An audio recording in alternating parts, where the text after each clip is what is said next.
O ex-governador Antony Garotinho está mandando a real sobre a situação do Rio de Janeiro. E ele antecipou muita coisa sobre o presidente da Alerj e a situação de Cláudio Castro.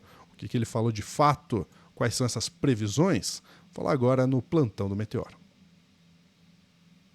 E não entrou. Entrou, agora sim. Muito bem, minha gente, olha só, chegamos aqui com o nosso plantão do Meteoro. O Pedro Zambarda já está aqui comigo, Pedro, para a gente conversar sobre esse assunto.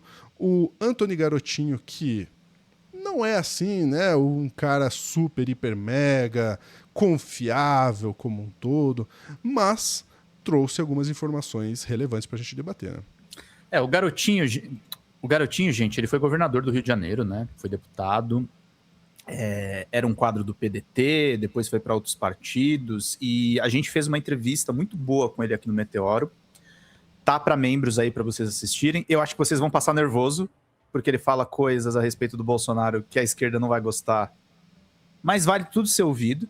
E antes de conversar comigo aqui no Meteoro, ele conversou com meu amigo Thiago Suman, que inclusive trouxe algumas reportagens que ele fez no DCM aqui pra gente lá no Meteoro Repórter.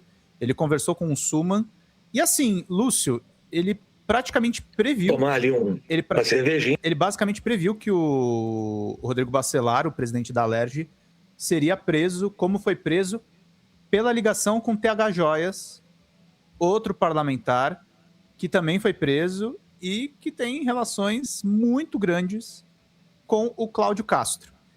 E assim, gente, não é pra gostar do Garotinho. Tem que ouvir gente que tem informação. E ele tá lá e ele governou o Estado. Não é à toa que ele tem essas informações. Um amigo meu disse que ele lembra um ex-prefeito muito popular de São Paulo também. Ex-governador, ex-prefeito de São Paulo, que sabia muito a respeito da cidade e que dedurou muitas pessoas. Eu não vou falar qual ex-prefeito é esse, o chat que diga aí com quem que eles compararam aqui em São Paulo. À noite, um calçadão ali na Barra. Nessa parte da entrevista, Lúcio, ele fala do assassinato do Diego, o irmão da Sâmia Bonfim, que aconteceu ali na Barra da Tijuca. Ele vai relacionar isso com o Bacelar e com o TH Joias. Vamos lá. Num quiosque, passa uma moto. Essa moto era de integrantes do Comando Vermelho e eles desconfiam que um dos 4 médicos, que lamentavelmente era irmão da deputada, inclusive, Sâmia Bonfim, né, ele era um miliciano que acabara de ser solto. A semelhança, inclusive, é muito grande. Se você olhar a foto dos dois, são muito parecidos. Então, eles retornam e disparam contra os 4 médicos. 3 morreram. Inclusive, se achava que era miliciano e era médico. Bem, um escândalo, né? O médico do Brasil inteiro, grande repercussão. O Comando Vermelho descobre que o cara que morreu por causa da repercussão não era o miliciano. Então, o Comando Vermelho prende os seus integrantes que cometeram o erro, anunciam que vão fazer um julgamento, tudo isso público, e depois executam os 2 que cometeram o crime. Ou seja, o papel que devia ser primeiro da polícia, investigar, prender e julgar, foi feito pelo Comando Vermelho. Isso tudo divulgado, a imprensa sabendo, ao ponto de que se dizia que o Comando Vermelho, através do seu porta-voz, não existe isso. Isso é um absurdo. Numa sociedade como a nossa, o cara ser porta-voz de uma organização criminosa. Mas eu ainda assim falei, bom, tem que ter muito folclore, né? A gente sabe que às vezes tem colegas nossos que exageram. Eu também sou jornalista, né? Fiz a minha carreira toda no rádio e no jornal, né? Bom, aí vem um episódio que me deixou assim, de cabelo em pé. O governador convoca para ser seu secretário o filho do ex-deputado Pisciani, que era deputado, e assume o suplente dele. Quem é o suplente dele? T.H. Joias, sabidamente ligado ao tráfico de drogas. Ele de suplente vira deputado titular. E aí começa a ir nas inaugurações, entregas de viatura, tira foto com o governador. Ficou dentro do Palácio Guanabara em conversas reservadas com o secretário de governo do Rio. Estranhamente, o cara que é secretário de governo do Rio é de Sergipe, disputou a eleição lá para prefeito de Sergipe e perdeu a eleição. André Moura, o líder do governo Michel Temer, né? E hoje é secretário aqui no Rio de Janeiro. Falei, vamos ver, né? Daqui a pouco me aparece o T.H. Joias abraçado com o comandante da Polícia Militar. Eu publiquei a foto. O comandante me perguntou, mas você me deixou mal. Eu falei, comandante, eu não sou fotógrafo. Eu até, como jornalista ou como político, uma pessoa pedir para tirar uma foto comigo, eu vou tirar sem saber quem é. E posso, às vezes, tirar uma foto com alguém que não seja conveniente. Mas o senhor é comandante da Polícia Militar. O senhor não sabe que o cara é traficante? Aí o negócio foi ficando... Eu já vi foto de miliciano com um certo prefeito de uma cidade no Rio de Janeiro, tá, Lúcio? Só que é legal o Garotinho falar isso do governo do Rio. Cada vez mais confuso. Aí vem, para mim, a pá de cal. Somem aquelas armas lá em Barueri, São Paulo, armas do Exército. O Exército Brasileiro, ele então instaura um procedimento para saber como é que as armas sumiram e também para localizar essas armas. E localizam na Rocinha os fuzis que sumiram do quartel do Exército. Prepara uma operação na qual iria acontecer o seguinte: o Exército cercaria a Rocinha e a Polícia Militar do Rio de Janeiro subiria e recuperaria os fuzis roubados. Pois bem, antes de que a operação acontecesse, o subsecretário de Inteligência da Secretaria de Administração Penitenciária, autorizado, não posso afirmar, mas por alguém acima dele, né, vai aos oficiais do Exército o seguinte: olha, é melhor a gente evitar essa operação na Rocinha, que pode morrer muita gente, pode dar problema. Nós temos que pegar o fuzil. Não, eu controlo lá o sistema penitenciário, né? Tanto que ele foi até promovido. E subsecretário de inteligência, ele agora é subsecretário-geral, né? E ele propõe aos oficiais do Exército, e para minha decepção, eles aceitam, ir até a cela de uma autoridade do Comando Vermelho para que fosse entregue o fuzil sem precisar de operação. Lúcio, é nesse nível. E o Rodrigo Bacelar tá no meio disso. Que aí ele tá falando ainda era governo Witzel. O Cláudio Castro depois vai assumir no lugar do Witzel, porque ele é o vice.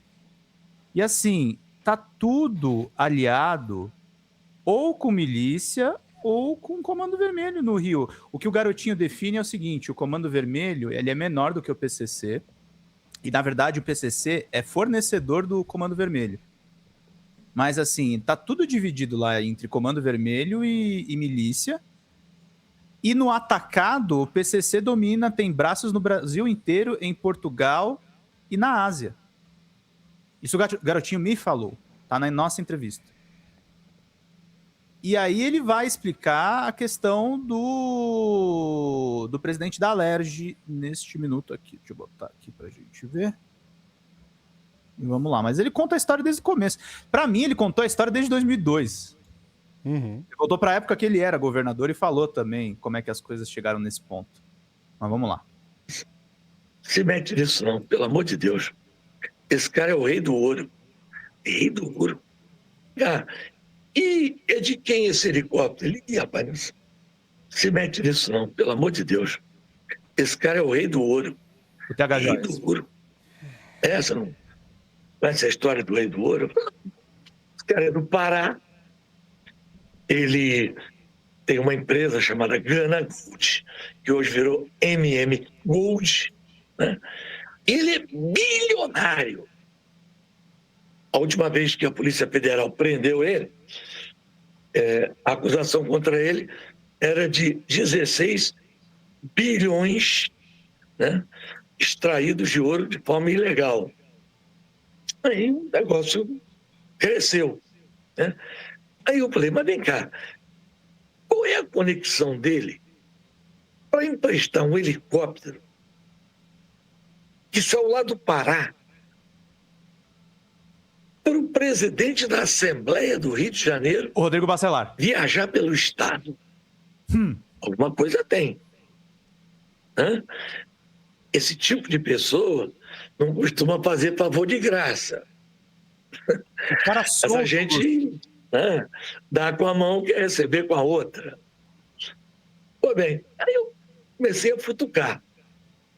Ele, como muitos empresários, como o capital da empresa dele é muito grande, da MM Gold, ele, para abrir empresa em vários estados, né, ele não aparece o nome dele.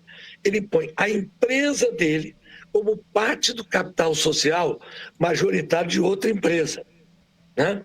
Então ele vai constituindo empresas, ele tem empresa em vários estados, né, mas com o capital social da empresa. Aí eu cutuquei e achei uma empresa no Rio chamada Zocar Caminhões, com o capital da MM Gold, na época Gana Gold. Eu falei, bom, então esse cara tem alguma coisa aqui no Rio, né? Uma empresa de caminhões. Eu vi que tipo de caminhão, tinha todo tipo de caminhão, né? E o contrato que ela tinha com o Estado era com a companhia de água, A SEDAI. A SEDAI, para você que está assistindo e não sabe, o que foi privatizado foi a distribuição de água. Mas a captação e o tratamento continuam com o governo. O governo capta a água, trata a água, privatizar a conta. A verdade é essa. As empresas compram a água por um preço, botam a sua margem de lucro, a sua operação e distribuem. Aí fui ver, né, o contrato era contrato para transporte de águas para atender a comunidades. Aí, caminhão-pipa no Rio de Janeiro. Eu acho meio estranho, mas tem, né? Bom, aí comecei, entrei lá no famoso portal da transparência e comecei a ver faturas de 3 milhões, 4 milhões. É muita água, gente. Pelo amor de Deus. Falei, alguma coisa aí tem. Aí eu fui ver também que os diretores da SEDAI, especialmente o presidente, eles eram indicados pelo governador e pelo presidente da Assembleia numa composição. Um ficou com a parte jurídica e financeira, o outro ficou com o presidente e fizeram ali um acordo. Eu falei, isso está me cheirando? Hã? Bom, primeiro que você conferir entrega de caminhão de água é muito difícil, né? Lúcio, a última notícia que a gente teve do UOL foi essa daqui. A Ana, inclusive, subiu no nosso grupo. Não é exatamente o que o garotinho tá falando? Polícia Federal investiga se o governador Cláudio Castro tem proteção com o comando vermelho. O garotinho falou isso numa entrevista.